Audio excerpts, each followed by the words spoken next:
In the spring of 1917, the United States entered World War I on the side of the British and French against Germany.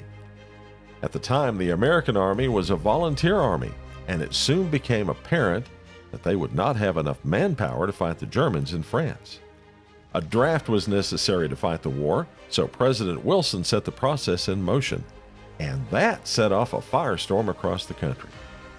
There were protests against the draft, and an anti-conscription movement began to gain momentum all around America.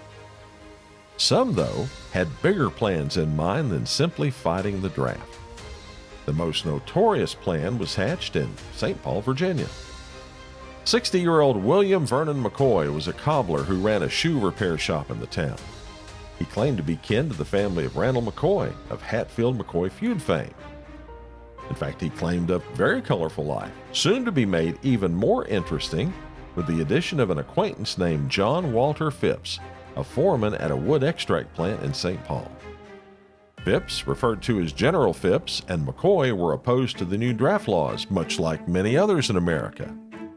They were also opposed to the military, those who held vast tracts of Appalachian land, the government, and the wealthy.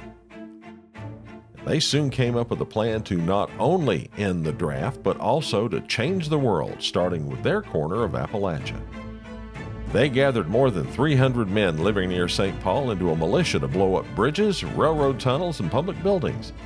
They also planned to murder Virginia National Guardsmen and all the wealthy people they could find, starting in St. Paul and ending up in Richmond, Virginia, with Governor Henry C. Stuart.